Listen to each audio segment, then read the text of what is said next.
The past few Season Pass cards have been crazy strong. Agamotto, Sam Wilson, Iron Patriot, Galacta, the list goes on and on.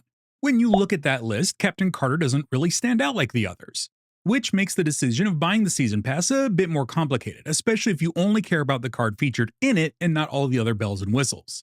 Or you could be the type of person who always gets the Season Pass card anyways, and just doesn't know if they're going to use Captain Carter or not, or if she's going to be worth it. I've been making strategy videos for Magic the Gathering for a while, so I figure Captain Carter is the perfect opportunity to try and help out the Marvel Snap community. This video will explain the card specifics, go through what works well with it, and what it's weak to, as well as providing 2 full deck lists for you. One of those decks will test your Marvel Snap skills, and one is kind of just an update to an existing archetype, all to help you decide if you should skip or snap on Captain Carter. To know how to best use Captain Carter, you need to know what Captain Carter does. Captain Carter costs 4 energy and has 3 power. It has the ongoing ability of add this card's power to your back row cards here, with the caveat that it can't add power to itself. To break down exactly what this means, you need to consider the standard play area of Marvel Snap. So let's head to the battlefield. We get a peek at what the effect looks like as well as the relevant locations in this clip from the video of the dev update. If you look at the standard location, it breaks down into 4 sections. These sections will fill from top left to bottom right, and an easy way to think of this is the top left being 1, top right being 2, bottom left being 3, and bottom right being 4. Captain Carter introduces the idea of rows to Marvel Snap, with spots 1 and 2 being in the front row, and spots 3 and 4 being in the back row. The obvious goal is to play Captain Carter in a lane that already has 1 card, and then play 2 more cards behind her. That effectively makes Captain Carter a 4/9. Her initial 3 power plus the 3 power that she gives to the 2 cards behind her. A 4/9 doesn't sound that great, especially since the Surtur deck is a deck that specializes in playing 4/10s. But it is important to realize that Captain Carter isn't the end goal, she's an engine. 4 energy for 9 power is the initial investment, yes. But for every 1 point of power you invest into her, you actually get 3. That's what I call power triplication. For example, let's say you play Forge on turn 3. You follow up the next turn with Captain Carter, and she gets the +2 power from Forge. The 2 power from Forge actually ends up being 6 power, assuming you can still fill Captain Carter's location in the upcoming turns. Now, Captain Carter is a 4-drop, therefore we need to consider ways to increase her power before turn 4, after turn 4, and potentially delaying playing Captain Carter so that we can use another 4 energy card to set her up better. We already went over Forge, but here are the rest of the cards that will directly affect Captain Carter's power on the turns before you would naturally play her. Phastos can get power onto a Captain Carter only if she's still in the deck and you happen to draw her exactly on turn 4 and have Phastos on turn 3. It might also just end up reducing her cost and ignore her power completely, so Phastos isn't really a great option. Okoye is similar in that you need Captain Carter to still be in the deck, though being only 2 energy gives Okoye the advantage of being able to be played on turn 2 or 3, and additionally Okoye only buffs power, so if Captain Carter is still in your deck when you play Okoye, she's guaranteed to get the power. Unfortunately, it's still pretty RNG, requiring you to have Captain Carter in the deck still, and you have to draw her after you play Okoye. Again, not a great option. Nakia could be a little bit better since you would play her on curve right before Captain Carter, and you can be sure that Captain Carter still gets the buff, as she's either in your hand when you play Nakia or not. Nakia is generally not a very good card, and I don't see her being that much better of an option for buffing Captain Carter. Now, Aranya is kind of interesting. 1 energy for an additional 1 power doesn't seem like a lot, but Aranya can choose when to deploy that buff. For a 1-drop, that seems like it might bear some testing. Similarly, Agony could work well with Captain Carter, though you would want Agony to be the 2nd card in a location.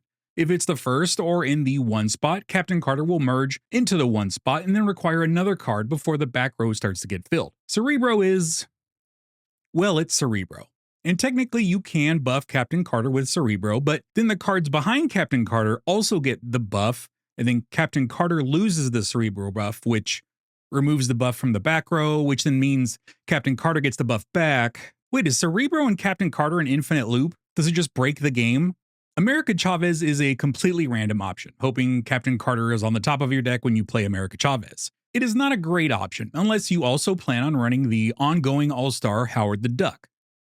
That leaves you with the original Captain America, which seems like one of the better options, especially in the kind of traditional ongoing decks where Cap can also buff the back row cards, in addition to boosting Captain Carter. You can see there are a good amount of ways to get buffs on Captain Carter before her turn, but what about after Captain Carter comes into play? Blue Marvel is a great option, especially since Blue Marvel doesn't need to be in the same location to spread out that extra power. Namora would also work with Captain Carter, though you do need to plan for filling Captain Carter's location before and after, making sure there's only one in the lane when Namora triggers, so it's a bit more complicated. Ironheart could work, but it's a little bit too RNG, and I feel like the other options are better since they're more of a sure thing. Now, if we look into the future a little bit, we can see that Kahori could help out Captain Carter. I'm not entirely sure if the cards in your hand can only be given to unique cards. Like if you have 5 cards in your hand and only 1 card in play, will that 1 card get the +5 power? Like, can it be redundant? I've seen people say yes, but I haven't heard anything official from the devs, so don't base any purchasing decisions on this. Spectrum is similar to Blue Marvel in that the buff can reach Captain Carter from a different location if needed.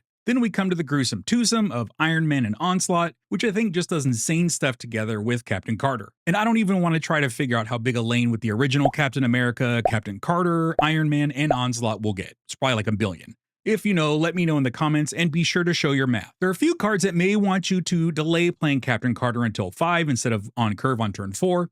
Shuri is probably not a great option, but it's kind of funny. More effective would be either Gwenpool or Galacta.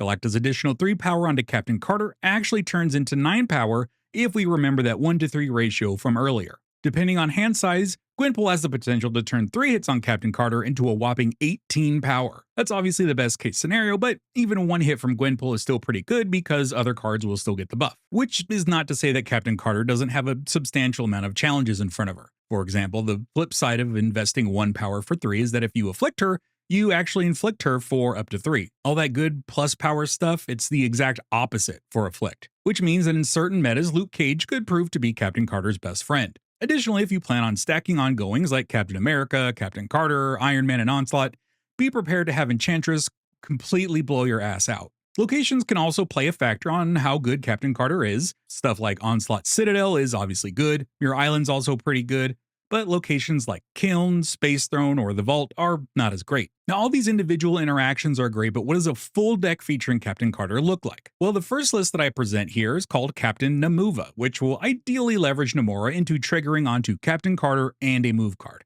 Later, that move card could move into Captain Carter's lane, helping you get your back row activated. Since we have 3/4 drops, Zabu seems like a really good option here, since we can then get out Galacta or Gwenpool, get him active on turn 3, and then use those buffs on Captain Carter on curve on turn 4. Same principle for Psylocke.